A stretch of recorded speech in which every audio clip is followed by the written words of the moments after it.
সুপ্রিয় দর্শক, সবাইকে স্বাগত জানিয়ে শুরু করছি ডাক্তার বাড়ির নিয়মিত লাইভ অনুষ্ঠান। আপনাদের সঙ্গে আছি আমি ডাক্তার সাইদ হাসান। আমাদের আজকে অতিথি হিসেবে আছেন বাংলাদেশের অন্যতম বিশিষ্ট জেনারেল সার্জন প্রফেসর ডক্টর কাজী সোহেল ইকবাল।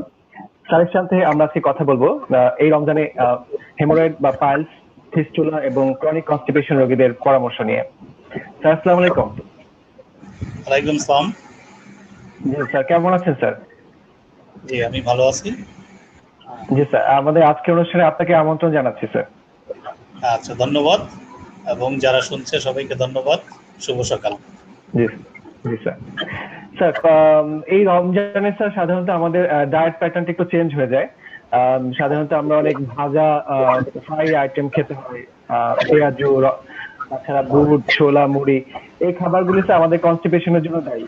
তো দেখা যায় যে এই রমজানে এই ধরনের ডায়েট হ্যাবিটের জন্য আমাদের ফিস্টুলা, পাইলস এই রোগীদের যে ক্রনিক কনস্টিপেশনটা অ্যাগ্রাভেট করে, সেক্ষেত্রে স্যার কি ধরনের সিমটম গুলি এই ধরনের রোগীরা নিয়ে আসে সাধারণত? মলদারের যে কোনো সমস্যাকে সাধারণত মানুষ পাইলস বলে থাকে। আসলে মলদারের পাইলস নয়, পাইলস আলাদা একটি ডিজিজ। যেমন মলদারের যে কমন রোগগুলো হয় তার মধ্যে সবচেয়ে বেশি কমন হয়েছে অ্যানাল ফিশার। সেটা অ্যাকিউট হতে পারে, ক্রনিক হতে পারে। সেকেন্ড মোস্ট কমন হয়েছে বা পাইলস। এরপরে ফিস্টুলা, ল্যাপসেস, অ্যানোরেক্টাল কার্সিনোমা, বিভিন্ন ধরনের অ্যানাল ডিজিজেস হতে পারে। তবে কনস্টিপেশনের সাথে সংশ্লিষ্ট যে দুইটা ডিজিজ, সেটা একটা হলো অ্যানাল ফিশার এবং আর একটা হচ্ছে হেমোরয়েড। তো রমজানে যেহেতু আমাদের অনেক বেশি পরিবর্তন হয়, বিশেষ করে আমরা বাঙালিরা বিশেষ করে একটু ভোজন রসিক, এবং সেই হিসাবে একটু তেলে ভাজা যে জিনিসগুলো আমরা খেতে পছন্দ করি, খাবারটা বেশি খাই। জি, পেঁয়াজু, বেগুনি, এই সমস্ত খাবার ইফতারের সময়, এবং একটু ভারী খাবার, বিশেষ করে মাংস দিয়ে ভাত। সেই কারণে দেখা যায় যে কনস্টিপেশন একটু বেশি হয়। তাছাড়া রমজানে সারাদিন পানি খাওয়ার পরিমাণটা অনেক কম হয়, এটাও কনস্টিপেশনের একটা কারণ। যে কারণে কনস্টিপেশন সংক্রান্ত যে সমস্যাগুলো, বিশেষ করে মলদারের অ্যানাল ফিশার এবং হেমোরয়েড রোগটা বেশি দেখা দেয়, এবং যাদের হয় এবং অনেকেরই নতুন করেও এই রমজানে অ্যানাল ফিশার হতে পারে। তো স্যার, পাইলস রোগীরা সাধারণত কি ধরনের লক্ষণ বা উপসর্গ নিয়ে স্যার আপনাদের কাছে আসে? আমাদের কাছে আসলে রোগীরা প্রথমে এসেই বলে যে আপনার কি সমস্যা, জিজ্ঞেস করা মাত্রই বলে আমার পাইলস হয়েছে। আসলে এটা তো পরীক্ষা না করে, এক্সামিনেশন না করে, প্রপারলি হিস্ট্রি না নিয়ে আমরা ডায়াগনোসিস করতে পারবো না। কিন্তু আমাদের কাছে যে সমস্যাগুলি আছে সেটা হলো অ্যানাল পেইন, বিশেষ করে বার্নিং পেইন আফটার ডিফিকেশন, পায়খানা জ্বালাপোড়া, ব্যথা, অনেক সময় রক্ত পড়ে, পায়খানা খুব কষা হয়। এই সমস্যাগুলো নিয়ে সাধারণত রোগীরা আমাদের কাছে প্রেজেন্ট করে কমনলি। আচ্ছা, তো স্যার এই ধরনের রোগী পাইলস আসলে স্যার কেন হয় রোগীদের? এই পাইলস রোগের কারণটা কি? পাইলসের আসলে এক্সাক্ট কারণ যেটা, সেটা মানে নট নোন, মানে আননোন। কিন্তু মানে কিছু ফ্যাক্টর আছে যেগুলো পাইলস হওয়ার জন্য দায়ী। তার মধ্যে যেমন প্রধান ফ্যাক্টর যেটা হচ্ছে ক্রনিক কনস্টিপেশন এবং ক্রনিক ডায়রিয়া, এটা হলো প্রধান ফ্যাক্টর। এছাড়াও বয়স বাড়ার মানুষের পাইলসের প্রাদুর্ভাব বেশি দেখা যায়, বিশেষ করে 40 বছরের পর থেকে। তারপরে প্রেগনেন্সি একটা পাইলসের কারণ। তারপরে যারা দীর্ঘক্ষণ বসে কাজ করে, বা যারা খুব ওবেস, স্থূলতা, ফিজিক্যাল অ্যাক্টিভিটি যাদের অনেক কম, বা পায়খানায় বসে যারা অনেকক্ষণ বাথরুমে কাটায় এবং পায়খানা করার সময় অনেক পথ দিয়ে পায়খানা করে, তাদেরই সাধারণত করে। আচ্ছা আচ্ছা, তো স্যার পাইলস রোগের এই সাধারণ লক্ষণগুলো আমরা জানতে পারলাম, এবং স্যার পাইলস রোগের সাধারণত কোন বয়সের মানুষ সাধারণত বেশি ভুগে থাকে, এবং কোন ছেলেরা বা মেয়েরা কোন ধরনের সেক্সুয়াল কোনো আছে কিনা স্যার? ইকুয়াল, ছেলে মেয়ে প্রায় ইকুয়াল, একটু কম বেশি হতে পারে, প্রায় ইকুয়াল। তবে সাধারণত 40 বছর থেকে 60 বছর বয়সের মধ্যেই বেশি পাইলসে আক্রান্ত হয়, এটা আমাদের ক্লিনিক্যাল প্র্যাকটিস। স্টাডিগুলোতেও দেখা গেছে। আচ্ছা আচ্ছা। তো স্যার পাইলস রোগের এই চিকিৎসাটা স্যার আপনারা কিভাবে শুরু করেন স্যার? আমরা জানি যে পাইলসের একটা first degree, second degree, third degree থাকে। তো কোন ডিগ্রির জন্য স্যার কি ধরনের ম্যানেজমেন্ট আপনারা দিয়ে দেন? আসলে মানে পাইলসটাকে আগে আমাদের ভালো করে ডায়াগনোসিস করে নিতে হবে। যে জি যেটা আমি আগে বলেছি যে মলদ্বারের যে কোনো সমস্যা হলে রোগীরা সাধারণত এটাকে পাইলস হিসেবে পাইলস অভিহিত করে।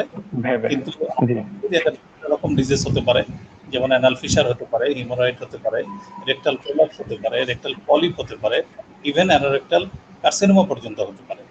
কাজেই প্রথমে আগে আমার কার্সিনোমা পর্যন্ত হতে পারে। হিস্ট্রি নিতে হবে, তারপর প্রপার এক্সামিনেশন করতে হবে। এক্সামিনেশনের মধ্যে যেমন perianal region examination, digital rectal examination, proctoscopic examination, sigmoidoscopy, even আচ্ছা কোলোনোস্কোপি পর্যন্ত কোলোনোস্কোপি। করে আমরা ডায়াগনোসিস কনফার্ম করে তারপরে আমরা ট্রিটমেন্ট প্ল্যান করি। তো পাইলসকে আমরা সাধারণত আচ্ছা দুই ভাগ করি, একটা হচ্ছে ইন্টারনাল পাইলস, একটা হচ্ছে এক্সটার্নাল পাইলস। ইন্টারনাল পাইলস আবার 4 রকম: first degree, second degree, third degree, fourth degree. এবং ইন্টারনাল পাইলস অ্যাকর্ডিং এটাকে আমরা ম্যানেজ করি। যেমন ফার্স্ট ডিগ্রি পাইলস, সেখানে আমরা যদি তার আচ্ছা করি এবং কিছু নিয়ম কানুন বলি, তাহলে মোটামুটি পেশেন্ট ভালো থাকে। সেকেন্ড সেরে ডিগ্রি যায়। বা সেখানে যেতে হয় অনেক সময়, এবং fourth degree always surgical intervention. আচ্ছা তো স্যার ফার্স্ট ডিগ্রি, সেকেন্ড ডিগ্রির জন্য স্যার কি ধরনের ট্রিটমেন্ট বা মেডিকেল ম্যানেজমেন্ট থাকে স্যার? আচ্ছা, মেডিকেল ম্যানেজমেন্ট প্রথমে আমরা কনজারভেটিভ ম্যানেজমেন্টের দিকেই যাই। যেমন পেশেন্টকে আমরা আচ্ছা বেশি করে পানি, এক্সারসাইজ করতে বলি, ওজন বেশি থাকলে ওজন, আচ্ছা সবুজ শাকসবজি, মানে স্যার আন্ডারলাইং কজটাকে প্রিভেন্ট করার জন্য যা যা প্রয়োজন সেই অনুযায়ী পরামর্শ দিয়ে থাকেন। ইনফেকশনটাকে রিলিভ করার জন্য আচ্ছা জি পানি খেতে বলি, এবং কিছু ফ্লেভোনয়েড জাতীয় কিছু ওষুধ আছে, সেগুলো আমরা অনেক সময় প্রয়োগ করি, করলে রোগী অনেক সময় আচ্ছা ভালো। তারপরেও যদি মানে ঘন ঘন সিমটম হতে থাকে, তার ব্লিডিং হতে থাকে, তার কোলাপস হতে থাকে, সেই ক্ষেত্রে আমরা জি অপারেশন যাই। তবে আজকাল আচ্ছা কেটে অপারেশন করার চেয়ে অনেক উন্নত ধরনের অপারেশন পাইলসের জন্য আছে। যেমন আমরা কিছু, জি যেমন রাবার ব্যান্ড, এটা সেকেন্ড ডিগ্রি বা লাইগেশন। আমরা করে থাকি। তারপরে স্ট্যাপল হেমোরয়েডেক্টমি বা স্ট্যাপল আচ্ছা হেমোরয়েডোপিক অপারেশন, এই ধরনের স্টেপলার ইউজ করে করতে হয়।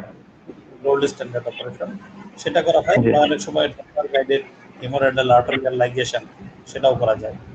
এবং এটা ক্ষেত্র বোঝে আচ্ছা যে যেখানে এই সমস্ত সুযোগ নাই, পেশেন্টের আর্থিক অবস্থাও খুব বেশি ভালো থাকে না অনেক সময়, তখন আমরা কেটে অপারেশন করারও পরামর্শ দিয়ে থাকি।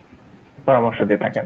স্যার কেটে অপারেশন করলে তো সাধারণত অনেকদিন বেশি হসপিটালে থাকতে হয় রোগীদেরকে।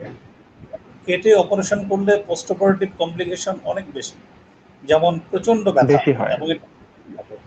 এবং ঘাটা শুকাতে প্রায় 2-2.5 মাস সময় লেগে যায়। পেশেন্টের কাজকর্ম বন্ধ থাকে, বন্ধ থাকে, অনেক দিন ওষুধ খেতে হয়, অনেক ঝামেলা। এবং কেটে অপারেশনের পরেও নানান ধরনের কমপ্লিকেশন হতে পারে, যেমন কমপ্লিকেশনস হয়ে যায়। অ্যানালস্টেনোসিস হতে পারে, স্যার ইনকন্টিনেন্স এখন ইনকন্টিনেন্স হতে পারে। স্যার লং অপারেশন সম্পর্কে স্যার কিছু জানতে চাচ্ছি। লঙ্গ অপারেশন একটা মিনিমালি ইনভেসিভ সার্জিক্যাল প্রসিডিউর। জি যেমন অনেকে মনে করে যে এটা কোনো অপারেশন না, কেটে না, এটা একটা অপারেশন, আচ্ছা জি মিনিমালি ইনভেসিভ। যেমন মলদ্বারের বাইরে কোনো কাটা হয় না, এটা একটা স্পেশাল টাইপের লঙ্গ মেশিন আছে, যেমন সার্কুলার একটা স্ট্যাপলার, যেটা আমরা মলদ্বারের ভিতরে ঢুকিয়ে মলদ্বারের হেমোরয়েড থেকে প্রায় 2 সেন্টিমিটার উপরে আমরা একটা mucosal strip, rectal mucosal স্ট্রিপটাকে circularly কেটে নিয়ে আসি। আচ্ছা কেটে নিয়ে আসার পর আচ্ছা যে প্রলাপসটা হয়, হেমোরয়েডাল যে প্রলাপসটা হয়, সেই প্রলাপসটা রিপজিশনিং হয়ে যায়, মানে নর্মাল যে তার জায়গাটা সেখানে চলে যায়, এবং আস্তে আস্তে সেটা রিগ্রেস করে। এইভাবে রিগ্রেট করে। স্ট্যাপোডেক্টমি বা লঙ্গ অপারেশন করা হয়। তো স্যার আমাদের অনেকের মনে ধারণা থাকে যে এক ধরনের প্রশ্ন থাকে যে একবার অপারেশন করার পরেও কি আবার আমাদের হেমোরেড বা আমাদের আবার পাইলস হতে পারে কিনা, রিকারেন্সের সম্ভাবনা রয়েছে কিনা? সম্ভাবনা খুবই কম। যদি সাকসেসফুলি অপারেশন করা যায়, সঠিকভাবে অপারেশন করা যায়, সেটার সম্ভাবনা খুবই কম, 1-2%। 1 to 2%। আর ইভেন যদি পেশেন্টও যদি স্যার সেই লাইফস্টাইলে মডিফিকেশন না করে, সে যদি আবার ক্রনিক কনস্টিপেশনের ডায়েটারি হ্যাবিট চেঞ্জ না করে, পরে অবশ্যই যে তার রিস্ক ফ্যাক্টর যেগুলো ছিল, যেসব কারণে হেমোরয়েড, তার কারণগুলোকে আমরা বলে দিই এবং পেশেন্টকে ওইভাবে আমরা মোটিভেট করে দিই, সাজেশন দিয়ে দিই যে সে কিভাবে চলবে, তার ডায়েটারি হ্যাবিটটা কেমন হবে, ফিজিক্যাল অ্যাক্টিভিটি কেমন হবে, সেটা বলে দিই। যদি সে এগুলো পালন করে, তাহলে দেখা যাবে যে আবার হয়তো হিমোরয়েড অপারেশন করে গেছে, পরবর্তীতে অ্যানাল ফিশার নিয়ে আসতেছে, অ্যানাল ফিশার নিয়ে ডেভেলপ করেছে। আচ্ছা আচ্ছা। তো স্যার এই রোগীগুলি সাধারণত স্যার কখন ডাক্তার বা চিকিৎসকের পরামর্শ নিবে? দেখা যায় একটা লজ্জার ব্যাপার থাকে যে মলদ্বারের কোনো প্রবলেম হয়েছে, সাধারণত বয়স্ক মহিলারা বা পুরুষরা অনেক ক্ষেত্রে ডক্টরের কাছে যেতে ভয় পায় বা লজ্জা পায়, সেক্ষেত্রে কখন যাবে স্যার পরামর্শ নেওয়ার জন্য? আমাদের তো সাজেশন থাকবে যে তার সমস্যা শুরু হওয়া মাত্রই তারা একজন অন্তত এমবিবিএস ডাক্তারের কাছে আসবে। এমবিবিএস ডাক্তার তাকে ভালো করে তার হিস্ট্রি নিবে, তারপরে সে যদি নিজে যতটুকু চিকিৎসা করতে পারে করবে, তার পক্ষে যতটুকু সম্ভব হবে না তখন সে একজন বিশেষজ্ঞ সার্জনের কাছে পেশেন্টটাকে রেফার করবে। বাংলাদেশের বাস্তবতা যেটা, এই ধরনের রোগীরা বিশেষ করে গ্রামাঞ্চলের যে সমস্ত রোগীরা থাকে বা একটু কম আয়ের যে রোগীরা, তারা কখনোই প্রথমেই ডাক্তারের কাছে আসে না, কোনো লেভেলের ডাক্তারের কাছেই আসে না। তারা রাস্তাঘাটে বিভিন্ন রকম প্ররোচিত হয়ে, মানে কবিরাজ অথবা বিভিন্ন ধরনের অশ্বগেজের চিকিৎসক আছে, তাদের কাছে চলে যায় এবং তারা বিভিন্ন ধরনের অপচিকিৎসার মাধ্যমে এই চিকিৎসাগুলো করে থাকে এবং নানা কিছু নিয়ে এই রোগীগুলো পরবর্তীতে আমাদের কাছে আসে। কিন্তু আমরা বলবো, যখনই মলদ্বারে যে কোনো ধরনের সমস্যা, সেটা রক্তপাত হোক, সেটা ব্যথা হোক, সেটা মিউকাস ডিসচার্জ হোক, সেটা চুলকানি বা প্লোরাইটিস হোক, যে কোনো সমস্যা হলেই সঙ্গে সঙ্গে অ্যাটলিস্ট একজন এমবিবিএস ডাক্তারের তাকে ভালো করে হিস্ট্রি নেওয়া, এক্সামিনেশন করা এবং সে যতটুকু ম্যানেজমেন্ট পারে সেটুকু তাকে দেওয়া, এবং তার কাছে যদি মনে হয় যে না, এই পেশেন্টটাকে একজন সিনিয়র কনসালটেন্টের কাছে, সার্জারি বিশেষজ্ঞের কাছে রেফার করা দরকার, সঙ্গে সঙ্গে পেশেন্টকে কনভিন্স করে, মোটিভেশন করে রেফার করে দেওয়া। আচ্ছা, তো স্যার সেক্ষেত্রে যারা অপচিকিৎসা বা এক ধরনের সাইনবোর্ড দেখা যায় যে বাজারে বা যত্রতত্র স্থানে, যে বিনা অপারেশনে পাইলস বা অর্শ রোগের চিকিৎসা, এই রোগীগুলি স্যার যখন আপনাদের কাছে আসে তখন স্যার দেখা যায় আরো বেশি কমপ্লিকেশন নিয়ে আসতেছে এবং তাদের জন্য আরো ক্ষতিকর হয়ে যাচ্ছে। তো স্যার এই সচেতনতার জন্য স্যার আপনি পরামর্শ কি হবে যে কিভাবে এরা এই ধরনের অপচিকিৎসা থেকে তারা মুক্ত পেতে পারে? আমাদের যে পরামর্শ, অথবা যারা রোগীর আত্মীয় স্বজন যারা জানবে যে তার আত্মীয় বা কোনো রোগী এরকম মলদ্বারের কোনো সমস্যায় আক্রান্ত হয়েছে, কোনোভাবেই যেন তারা কোনো এই পল্লী চিকিৎসক বা হাতুড়ে চিকিৎসক শরণাপন্ন না হয়। কারণ এরা যেটা করে, এরা মলদ্বারে বিভিন্ন ধরনের অ্যাসিড প্রয়োগ করে এবং এই অ্যাসিডের কারণে মলদ্বারটা বার্নিং হয়ে আলসার হয়, এবং আলসারটা যখন হিলিং হয় তখন অ্যানাল স্টেনোসিস ডেভেলপ করে। এবং এই কারো যদি একবার অ্যানাল স্টেনোসিস হয়, তার সারাটা জীবন প্রচন্ড কষ্টের মধ্যে দিয়ে কাটাইতে হয়। হ্যাঁ, এবং এটা পরবর্তীতে সার্জারি করেও খুব বেশি সফল হওয়া যায় না, অনেক সময় দেখা যায় যে অ্যানোপ্লাস্টি করলে হয়তো কিছুটা ভালো থাকে, কিন্তু সব পেশেন্টের সেটা করার সামর্থ্য থাকে না, সেটাও রিকারেন্স হতে পারে। অনেক পেশেন্টেরই এখানে কোলোস্টমি করে তারপরে বাকি জীবন কাটাতে হয়। কাজেই আমরা রোগীদেরকে এবং স্বজন আছে তাদেরকে বলবো, যদি পাইলসের কোনো লক্ষণ তারা শুনতে পারে বা জানতে পারে তাদের আত্মীয় স্বজনের কাছ থেকে, সঙ্গে সঙ্গে তারা একজন চিকিৎসকের কাছে, কোয়ালিফাইড একজন চিকিৎসকের কাছে প্রেরণ করবে এবং দরকার হলে কোয়ালিফাইড চিকিৎসক একজন বিশেষজ্ঞ চিকিৎসকের কাছে রেফার করবে এবং অ্যাকর্ডিং টু দ্যাট প্রপার ম্যানেজমেন্টটা হবে। আচ্ছা আচ্ছা। যারা অপচিকিৎসার শিকার হচ্ছে, যারা সাধারণত মলদ্বারে কেমিক্যাল বার্ন করছে, এক ধরনের অ্যাসিড দিয়ে তারা এই ধরনের চিকিৎসা দিচ্ছিল হাতুড়ে চিকিৎসকরা, সেই রোগী যদি আপনাদের কাছে আসে তাহলে তা অনেক সময় অনেক ক্ষেত্রে তাদের কলোস্টমিও প্রয়োজন হয়। তো কলোস্টমিটা আসলে কি? পায়খানার রাস্তাটা যে অল্টারনেটিভ একটা ওয়ে, স্যার এই যে এত কমপ্লিকেশনস নিয়ে আসে, তো কলোস্টমি সাধারণত স্যার কোন পর্যায়ে গিয়ে করতে হয়? স্টেনোসিস নিয়ে যখন আমাদের কাছে আসে, আমরা প্রথমে একটু ডাইলেটেশন করি, আন্ডার অ্যানেস্থেসিয়া, এবং অ্যানাল ডাইলেটর আছে, সেগুলো দিয়ে আমরা রোগীদের শিখিয়ে দিই নিয়মিত ডাইলেট করার জন্য। সেটাও যদি সাফিসিয়েন্ট না হয়, সেই ক্ষেত্রে অ্যানাল ক্যানেলেরই একটা সার্জারি আছে, অ্যানোপ্লাস্টি। এটা একটা প্লাস্টিক Anaplasty। রিকনস্ট্রাকটিভ সার্জারি এবং এটা করা হয়। তো এটাও যদি সফল না হয়, আবার রিস্টেনোসিস ডেভেলপ করে, সেই ক্ষেত্রে আমাদের কোলোস্টমি করা ছাড়া আর অন্য কোনো পথ থাকে না।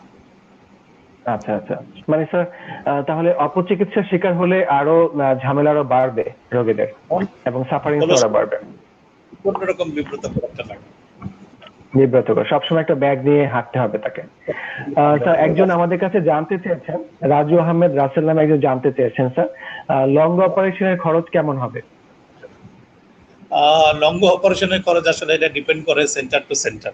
হ্যাঁ, জি যেমন যে ইনস্ট্রুমেন্টটা দিয়ে করতে হয় সেটারও বিভিন্ন রকম জি। দামের আছে, 10,000 থেকে শুরু করে 25,000 30,000 টাকা দামের ইনস্ট্রুমেন্ট আছে। আচ্ছা তারপরে আচ্ছা। সার্জনের একটা, এবং যে হসপিটালে করবে সেই হসপিটালের একটা চার্জ আছে। তো ক্ষেত্রভেদে এটা 30 থেকে 60,000 টাকার মধ্যে, এটা সেন্টার টু সেন্টার ভ্যারি করে। হয়ে যাবে। তাও ইনস্ট্রুমেন্ট দিয়ে 30 থেকে 60,000 টাকা এই অপারেশনটা সাধারণত করা যায়। জ্ঞান করে। তো স্যার আমরা যদি প্রথমেই যদি আমরা একজন চিকিৎসকের পরামর্শ নিই, তাহলে কিন্তু আমরা এই ধরনের অপারেশন থেকেও আমাদের নিজেদেরকে রক্ষা করতে পারবো, যদি অপচিকিৎসাটা আমরা না নিই। না হয়, এবং অনেক একটা কমপ্লিকেটেড কেস ম্যানেজ করতে যত সময় লাগে, যত শ্রম লাগে এবং যত সময় অর্থ লাগে। ব্যয় হয়, হ্যাঁ, একটা যদি আর্লি স্টেজে একটা জি। পেশেন্ট আসে, তাকে অনেক সুন্দরভাবে অনেক কম খরচে চিকিৎসা অনেক করা যায়। চিকিৎসা করা যায়। তো স্যার আসলে এখন বাংলাদেশের যে প্রেক্ষাপট, এক্ষেত্রে আসলে মহিলা রোগীরা অনেক সময় ডক্টরদের কাছে যেতে চায় না, বা আমাদের দেশে মহিলা সার্জনও অনেক সংকট রয়েছে। তো সেক্ষেত্রে স্যার এই রোগীদের জন্য ঘরোয়া পরিবেশে আপনার পরামর্শ কি হবে স্যার? মহিলা রোগীরা সাধারণত প্রথম কথা যে তারা ডাক্তারের কাছেই যেতে চায় না, পরিবারের জি। কারো কাছে খুলে বলেও না, এবং ডাক্তারের কাছে গেলেও যদি কোনো পুরুষ ডাক্তারের কাছে যায় তাহলে ডাক্তারকে দেখতে দিতে চায় না। দেখা, জি, এক্সামিন ইভেন করতে দিতে চায় না। যায়, কিন্তু সব মহিলা ডাক্তার তো আর পাইলস বিশেষজ্ঞ না। যেমন একজন No, গাইনোকোলজিস্ট হয়তো গেল, গাইনোকোলজিস্ট হয়তো জি, কিছুটা বুঝতে পারে, কিন্তু সে তো আর পুরোপুরি ট্রিটমেন্টটা করতে পারে না। হ্যাঁ, না, তখন দেখা যায় গাইনোকোলজিস্ট একজন সার্জনের কাছে রেফার করলো। সেই সার্জন যদি পুরুষ সার্জন হয়, অনেক মহিলাই, সব মহিলা না, অনেক মহিলা, অনেক অপারেশন করতে চায়। মহিলা যারা আছেন, তারা পুরুষ ডাক্তারের জি, কাছে প্রথমে দেখা, পুরুষ ডাক্তার দিয়ে অপারেশন করাবে না। হ্যাঁ, তারপর মহিলা সার্জন সংখ্যা যেহেতু খুবই কম, তাদের কাছেও মানে খুঁজে সব জায়গায় সব জেলায় হয়তো পাওয়াও যায় না, একটু সমস্যায় পড়তে পারে। তা আমি, আমার সাজেশন থাকবে যে মহিলাদের যারা এই রোগটা হলে কাউকে খুলে বলে না, তার নিকট আত্মীয় যেমন হাজবেন্ডকে বলতে পারে, সন্তানদের বলতে পারে, বাবা মাকে বলতে পারে, ভাই বোনদের বলতে পারে, অথবা কোনো ঘনিষ্ঠ বন্ধু বান্ধবীকে বলতে পারে, বলে একজন জি, বিশেষজ্ঞ ডাক্তার হওয়া, এবং এত বেশি লজ্জিত না হয়ে, হ্যাঁ, এটাকে দেখানো, নিজের এবং যদি চিকিৎসাটা করা। ভালো হয় কনজারভেটিভ ট্রিটমেন্ট হবে, আর যদি অপারেশন লাগে তাহলে সে পুরুষ ডাক্তার হোক মহিলা ডাক্তার হোক, কাউকে দিয়ে যেন ভালো করে অপারেশন করে নেয়, কিন্তু কোনোভাবেই যেন এরকম অপচিকিৎসার শিকার না হয়। অপচিকিৎসা না এটা নেয়। স্যার অনেক ধন্যবাদ। আমরা পাইলস সম্পর্কে অনেক কিছু জানতে পারলাম। তো স্যার এখন আমরা জানতে চাচ্ছি যে স্যার ফিস্টুলা রোগটা আসলে কি? ফিস্টুলা, জি স্যার। জি ডক্টর সাইদ হোসেন, ফিস্টুলা। জি স্যার, শুনতে পাচ্ছি। জি স্যার, ফিস্টুলা। আচ্ছা, ফিস্টুলা হচ্ছে একটা অ্যাবনর্মাল ট্র্যাক্ট, যেটা মলদ্বারের ভিতরের আচ্ছা সাথে বাইরের চামড়ার সাথে একটা কমিউনিকেশন, এটা হলো ফিস্টুলা। আচ্ছা এটা বিভিন্ন স্যার, রকম। ফিস্টুলা,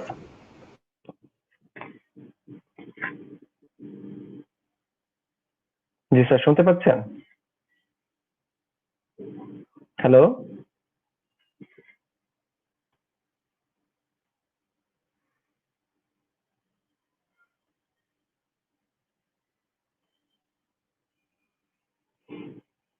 আসলে স্যার কাছে শুনছিলাম যে ফিস্টুলা, ফিস্টুলাও কিন্তু আসলে প্রচন্ড বাজে ধরনের একটা অসুখ, এবং এটা একটা অ্যাবনর্মাল কমিউনিকেশন থাকে।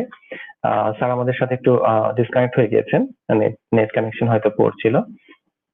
তো ফিস্টুলা রোগটাও কিন্তু সাধারণত সব বয়সের মানুষেরই হতে পারে, এবং এক ধরনের অ্যাবনর্মাল কমিউনিকেশন তৈরি হয়। মলদ্বারের যে চামড়া থাকে, এবং মলদ্বারের যে ওখানে কিছু গ্ল্যান্ড থাকে আমাদের। তো ওই গ্ল্যান্ডের সাথে, ওই গ্ল্যান্ডের সাধারণত কিছু ইনফেকশন হয়, মল মল গ্রন্থিতে কিছু ইনফেকশন হয়। আচ্ছা, ইনফেকশনটা কাদের হয়? এই ইনফেকশন সাধারণত আমাদের কিন্তু মল মানেই কিন্তু একটা ইনফেকশনের সোর্স। হ্যাঁ, সারা শরীরে যত টক্সিনস, যত ইনফেকশন মেটেরিয়ালস তখন কিন্তু আমাদের মলের সাথে কিন্তু আমাদের বের হয়ে যায়। তো এই মলের যে গ্রন্থি, আমাদের মলদ্বারের যে গ্রন্থি রয়েছে, যে অ্যানাল গ্ল্যান্ড রয়েছে, সেই গ্ল্যান্ডের যখন ইনফেকশন হবে, এই ইনফেকশন গুলির কারণে দেখা যায় ওখানে পাস হয়ে যাবে, পুজ হবে এবং ওখানকার মাংসপেশি ফুলে যাবে, এক ধরনের অ্যাবসেস তৈরি হবে। আমরা যেটাকে মেডিকেল ল্যাঙ্গুয়েজে বলি পেরিয়ানাল অ্যাবসেস। তো পেরিয়ানাল অ্যাবসেস হলে পরে আমরা এই প্রবলেমস বা উপসর্গ যদি বলি, তাহলে দেখা যায় যে মলদ্বার দিয়ে রক্ত আসছে, পুজ আসছে, এমনকি যে আমাদের যে অ্যাবসেসের যে মুখ থাকবে সেদিক দিয়ে অনেক সময় আমাদের মলও চলে আসতে পারে। তো এই পেরিয়ানাল অ্যাবসেস হলে পরে সাধারণত প্রথমেই রোগীরা এত পেইন এবং এত সাফারিংস নিয়ে থাকে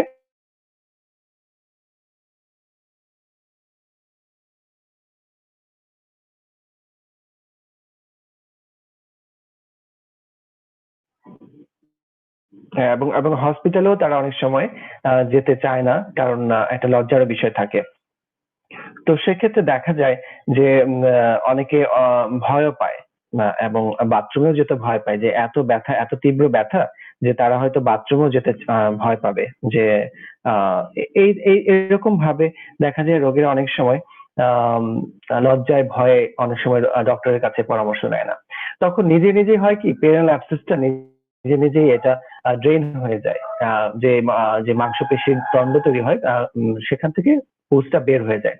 এতে করে আমাদের স্যার আবার আমাদের কাছে চলে এসেছেন, স্যার হয়তো ডিসকানেক্টেড হয়ে গিয়েছিলেন। জি স্যার, আপনি ডিসকানেক্টেড হয়ে গিয়েছিলেন। জি স্যার, তা আমি স্যার কথা বলছিলাম যে ফিস্টুলা নিয়ে। তো এই ফিস্টুলার যে অ্যাবনর্মাল কমিউনিকেশন, এক ধরনের অ্যানাল ক্যানালে যে এক ধরনের গ্ল্যান্ড থাকে, আমাদের গ্ল্যান্ডের যে ইনফেকশন হয় সেখান থেকে তো স্যার এক ধরনের অ্যাবসেস তৈরি হয়। জি আপনি বলুন। সেটা কভার্ড হতে পারে, ওভার্ড হতে পারে। হ্যাঁ, জি জি, যদি ওভার্ড হয় অ্যাবসেস নিয়ে প্রেজেন্ট করে, আর কভার্ড হলে সেটা ফিস্টুলা নিয়ে প্রেজেন্ট করে। আচ্ছা আচ্ছা। তো স্যার সেই ফিস্টুলা রোগীদের সাফারিংসটা আরো বেশি হয়। আমি যতটুকু জানি যে এই ধরনের রোগী যখন অ্যাবসেস হয় তাদের সিভিয়ার পেইন হয় এবং তারা বসতেও পারে না অনেক সময়, বাথরুমে যেতে ভয় পায়, মানে এত সিভিয়ার পেইন হয়। পেরিয়ানাল অ্যাবসেস নিয়ে যদি কি ধরনের উপসর্গ? Perianal pain, severe perianal pain, throbbing টাইপের পেইন, এটা পেরিয়ানাল সোয়েলিং। আমরা যখন এক্সামিনেশন করি তখন সাইন অফ ইনফ্লামেশন যেমন রেডনেস, সোয়েলিং, টেন্ডারনেস সবই আমরা সেখানে পাই, এবং কিছু সিস্টেমিক ফিচার যেমন ফিভার থাকে, ম্যালেরিয়া থাকে। তারপরে আমরা কিছু ব্লাড টেস্ট করি, করে আমরা পেরিয়ানাল অ্যাবসেস ডায়াগনোসিস হলে অবশ্যই সেটাকে সার্জিক্যাল ট্রিটমেন্ট করতে হবে, ইনসেশন অ্যান্ড ড্রেনেজ করতে হবে, রেগুলার হিপ বাদ দিতে হবে এবং ড্রেসিং করতে হবে। এবং পেরিয়ানাল অ্যাবসেস যদি কোনো কারণে বাস্ট হয়ে যায়, অনেক সময় রোগীরা আর এটা অপারেশন করতে চায় না, এটা কিন্তু পরবর্তীতে ফিস্টুলা ডেভেলপ করে যাবে। পেরিয়ানাল হয়, তারপরেও আমাদেরকে ভালো করে সেটাকে ড্রেইন করতে হবে, গ্রানুলেশন টিস্যু যেগুলো আছে, নেক্রোটিক টিস্যু যেগুলো আছে সেগুলোকে এক্সিশন করতে হবে, তাহলেই না প্রপার ট্রিটমেন্টটা হবে। নাহলে দেখা যাবে যে এটা থেকে আবার। আচ্ছা আচ্ছা। তো আচ্ছা, এই রোগীগুলি সাধারণত কি ধরনের পরীক্ষা নিরীক্ষার প্রয়োজন রয়েছে ফিস্টুলা রোগীদের ক্ষেত্রে? ফিস্টুলা রোগীদের ক্ষেত্রে অবশ্যই ইনভেস্টিগেশন করতে হয়, ব্লাড কাউন্ট করতে হয়, ব্লাড সুগারটা দেখতে হয়, বিশেষ করে ডায়াবেটিক পেশেন্টদের তোলা হওয়ার সম্ভাবনা বেশি থাকে। এরপরে আমরা এটা করি যে আমরা ক্লিনিক্যাল ডায়াগনোসিসটাই বেশি করি, যে আমরা ফিস্টুলার এক্সটার্নাল ওপেনিংটা কোথায়, ইন্টারনাল ওপেনিংটা কোথায়, সেটা আমরা দেখি। এটা ডিজিটাল রেকটাল এক্সামিনেশনের মাধ্যমে বা অ্যানোস্কোপ, প্রোক্টোস্কোপের মাধ্যমে। তারপরেও কিছু ইনভেস্টিগেশন করতে হয়, যেমন ফিস্টুলোগ্রাম, এমআর ফিস্টুলোগ্রাম, সেগুলো করে আমরা ট্র্যাকটাকে ভালো করে আইডেন্টিফাই করি। দেন আমাদের ট্রিটমেন্ট প্ল্যান। এখন different types of fistula, different types of treatment, সেটা ফিস্টুলোটমি হতে পারে, ফিস্টুলেক্টমি হতে পারে, সেটন হতে পারে, এবং নতুন অনেক প্রসিডিউর আসছে, যেমন লাইগেশন অফ ইন্টারস্ফিংক্টারিক ফিস্টুলা ট্র্যাক্ট, সেটা একটা নতুন। ফিস্টুলা প্লাগ আছে, ফিস্টুলা গ্লু আছে, হ্যাঁ, এবং পিও অ্যাসিস্টেড অ্যানাল ফিস্টুলা ট্রিটমেন্ট, সেটাও আমরা করতে পারি। বিভিন্ন, এটা অ্যাকর্ডিং টু ফিস্টুলা টাইপ আমরা সেটাকে নির্ধারণ। আচ্ছা আচ্ছা স্যার, আপনি বলছিলেন যে অনেক অ্যাডভান্স ম্যানেজমেন্ট এসছে। তো স্যার এক্ষেত্রে আমরা জানতে পেরেছি যে লেজার ট্রিটমেন্ট দিয়ে কি ফিস্টুলার কোনো চিকিৎসা বাংলাদেশে অ্যাভেলেবেল আছে কিনা? হ্যাঁ, এটা লেজার নতুন, এটা একটা ট্রিটমেন্ট প্রসিডিউর, এবং এই লেজার দিয়ে ফিস্টুলার ট্র্যাক ক্লোজার, লেজার ফিস্টুলার ট্র্যাক ক্লোজার, এটা এখন উন্নত বিশ্বে তো হচ্ছেই, আমাদের দেশেও হচ্ছে, আমরাও করি। তাই আশা করি এটা অল্প কিছুদিনের মধ্যেই এটার ভালো রেজাল্ট আমরা দেখতে পাবো এবং এটা জনপ্রিয় সাধারণ মানুষের কাছে। আচ্ছা আচ্ছা আচ্ছা। তো স্যার বিনা অপারেশনে আমরা যেটা আবার আমরা যেহেতু আমাদের এই ভিডিওর উদ্দেশ্য হচ্ছে সাধারণ মানুষকে সচেতন করা, তো আমরা প্রায়ই দেখি যে স্যার বিনা অপারেশনে ফিস্টুলা রোগের চিকিৎসা, স্যার অপারেশন বিহীন ফিস্টুলা চিকিৎসা করা সম্ভব কিনা?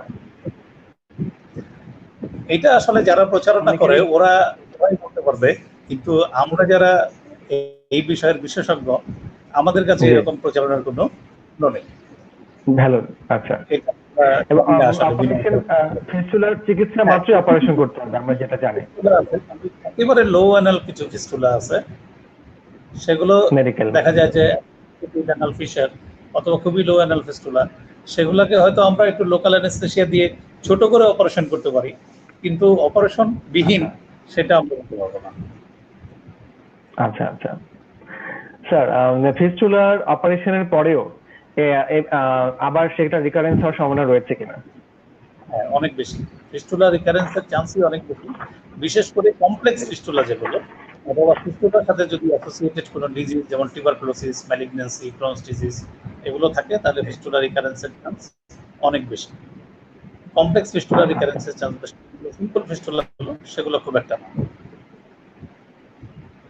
আচ্ছা আচ্ছা স্যার, তাহলে অনেক সময় তো আমাদের কোলোনোস্কোপিরও প্রয়োজন হয় ফিস্টুলার ডায়াগনোসিসের ক্ষেত্রে। অবশ্যই, not only fistula diagnosis, anorectal যে কোনো ডিজিজের ক্ষেত্রে আমরা সাজেস্ট করি কোলোনোস্কোপি করার, কারণ অ্যানাল ফিস্টুলা অথবা হেমোরয়েড সেটা আমরা নিচের অংশটুকু দেখতে পাচ্ছি, কিন্তু তার উপরে যে কোনো হিডেন প্যাথোলজি নাই সেটা কিন্তু আমরা শুধুমাত্র ডিআরসি বা কোলোনোস্কোপি করে জানতে পারি। কাজেই আমাদেরকে অবশ্যই কোলোনোস্কোপি করতে হবে।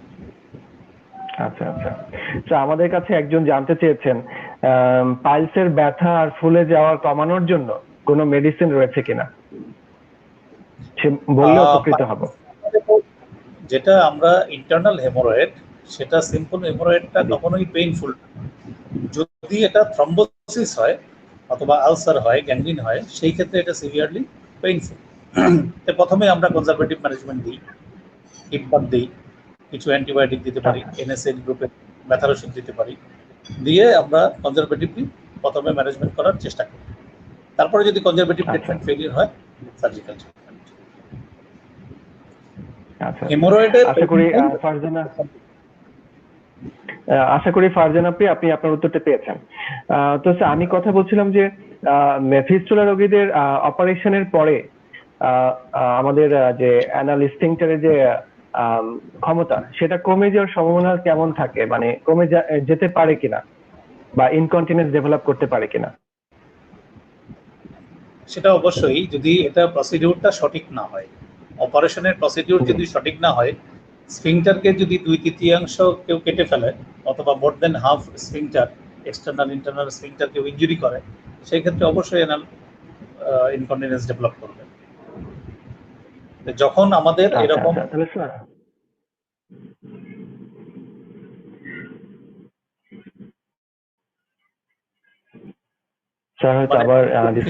ডিপেন্ড করার,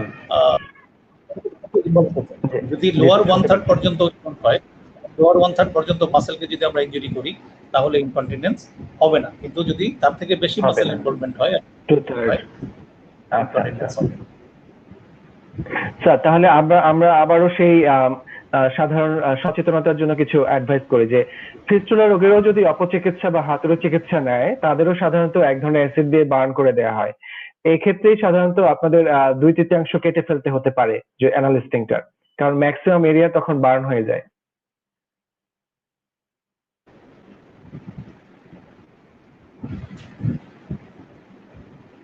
ফিস্টুলা সেম একই চিকিৎসাই দেয়, যারা কবিরাজি চিকিৎসা, সেই একই অ্যাসিড দিয়ে ফিস্টুলার ট্র্যাকটাকে বার্ন করে দেয়, এবং সেটা কি ধরনের কমপ্লিকেশন, পেরিয়ানাল অ্যাবসেস ডেভেলপ করে, ফিস্টুলা কমপ্লিকেটেড ফিস্টুলাতে পরিণত হয়, অ্যানাল স্টেনোসিস হয়, নানান ধরনের জটিলতা নিয়ে আসে। আচ্ছা, তো স্যার সেখানে কমপ্লিকেশন যদি ম্যাল ট্রিটেড হয় বা প্রপার ট্রিটমেন্ট না পায়, তাহলে কি স্যার সেখান থেকে কোনো অ্যানোরেক্টাল ক্যান্সার হওয়ার সম্ভাবনা রয়েছে কিনা? ফিস্টুলা থেকে ইউজুয়ালি অ্যানোরেক্টাল ক্যান্সার হয় না, কিন্তু অ্যানোরেক্টাল ক্যান্সারের কারণে ফিস্টুলা হতে পারে। হতে পারে, আচ্ছা। তাহলে স্যার যদি লং স্ট্যান্ডিং অনেক ফিস্টুলা থাকে, লং স্ট্যান্ডিং থাকে, সেই ক্ষেত্রে একটা অ্যানাল কার্সিনোমার পসিবিলিটি আছে। পসিবিলিটি রয়েছে। তো স্যার সাধারণ রোগীদের জন্য যদি পরামর্শ থাকবে যে তারা যদি ইনিশিয়ালি যদি কোনো বিশেষজ্ঞ চিকিৎসক না দেখাতে পারে বা একজন এমবিবিএস চিকিৎসক না দেখাতে পারে, তাহলে কিন্তু তাদের সাফারিংসটাই বাড়বে। তো স্যার এখন আমরা কথা বলছিলাম যে স্যার ফিস্টুলা সাধারণত সিম্পল বা কমপ্লেক্স এরকম হতে পারে। তো স্যার সিম্পল কমপ্লেক্সের ক্ষেত্রে, সিম্পল ফিস্টুলার ক্ষেত্রে ম্যানেজমেন্টটা কিরকম হবে স্যার? সাধারণ রোগীরা ঘরোয়া পরিবেশে যদি কোনো পরামর্শ তারা এই মুহূর্তে, যেহেতু এখন লকডাউন পিরিয়ড চলছে, আবার অনেকেই ডায়েটারি হ্যাবিট চেঞ্জ হয়ে গেছে, তবে আমরা আগেই যেটা বলেছি যে আমাদের কনস্টিপেশন যাতে কোনোভাবে না হয়, কনস্টিপেশনকে দূর করার জন্য রেড মিট জাতীয় খাবার খাবে না, প্রচুর পরিমাণে পানি খাবে, ভেজিটেবলস খাবে এবং ফ্রুটস খাবে, এটা আমাদের একটা পরামর্শ। এবং অ্যানাল হাইজিনটাকে মেনটেন করা, এটা হিপ বাথ দেওয়া, এটাকে নর্মাল পানি দিয়ে, নট সোপ ওয়াটার, নর্মাল পানি দিয়ে একটু বারবার ওয়াশ করা। হ্যাঁ, আপাতত এইটুকুই। তারপরে যদি কোনো ইনফেকশনের কোনো ফিচার থাকে সেই ক্ষেত্রে একটু অ্যান্টিবায়োটিক খাওয়া, এটাই আপাতত। ব্যথা থাকলে একটু ব্যথার ওষুধ খাওয়া, এটাই আপাতত এই লকডাউন কনজারভেটিভ ম্যানেজমেন্ট। জি স্যার। স্যার একটু জানতে চাচ্ছিলাম যে স্যার অ্যানাল ফিশার, যেটা খুবই কমন আমাদের রোগীদের মধ্যে, এটা খুবই কমনলি প্রেজেন্ট করে অ্যানাল ফিশার। তো স্যার অ্যানাল ফিশারের কারণটা কি স্যার? অ্যানাল ফিশারের মধ্যে প্রধানত কারণই হচ্ছে কনস্টিপেশন। যখন কেউ হার্ড স্টুল অ্যানাস দিয়ে পাস করতে যায়, তখনই অ্যানাল ক্যানেলের যে মিউকোজা সেটা টিয়ারিং হয়ে যায়, ছিঁড়ে যায়।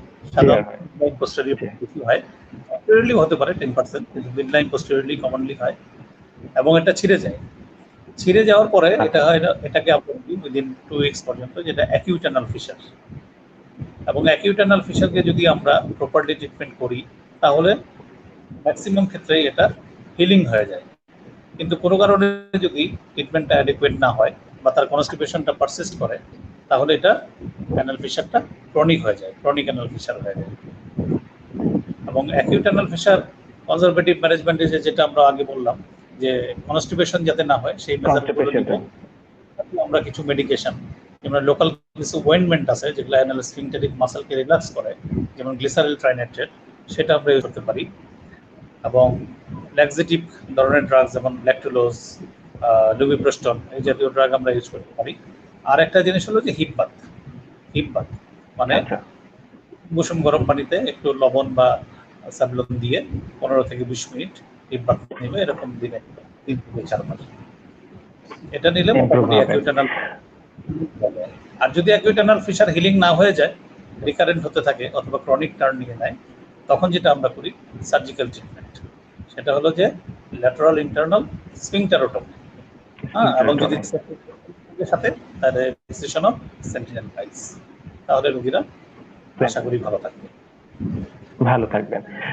স্যার বলছিলাম যে স্যার ফিশারে আপনি সবসময় যেটা বলতেন স্যার, যে ফিশারের যে পারেক্টাল ব্লিডিংটা হবে, পায়খানার সাথে যে রক্ত যাবে, সেটার প্যাটার্নটা দেখেও কিন্তু অনেক সময় রোগীরা বুঝতে পারবে। যে অনেক সময় আমরা বলি যেটা প্রচন্ড রকম পেইন থাকে যে স্ফিংক্টারিক মাসল স্পাজম হয় সেই কারণে। কিন্তু ক্রনিক অ্যানাল ফিশারে এতটা পেইন থাকে না, পেইন থাকে, একটু বার্নিং থাকে, অনেক সময় পেইনলেসও থাকে, কিন্তু ব্লিডিং হয়।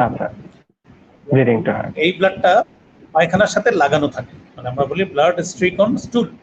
ব্লাডটা পায়খানার সাথে লাগানো থাকে, অথবা ফোটা ফোটা করতে পারে, অথবা যে কেউ যদি টিস্যু পেপার ইউজ করে তাহলে টিস্যু পেপারের মধ্যে অনেক সময় ব্লাড স্টেইনিং পাওয়া যায়। এটা হলো অ্যানাল ফিশারের ব্লিডিং। হেমোরয়েডের ব্লিডিংটা হচ্ছে যে একটু profuse bleeding, painless profuse bleeding.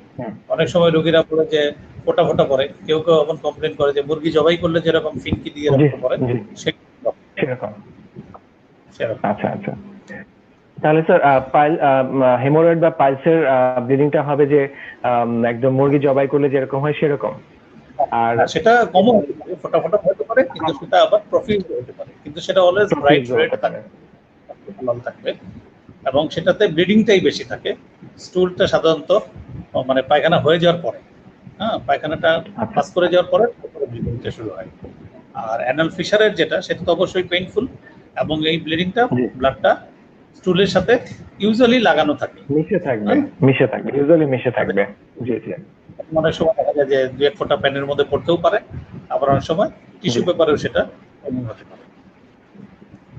আচ্ছা আচ্ছা।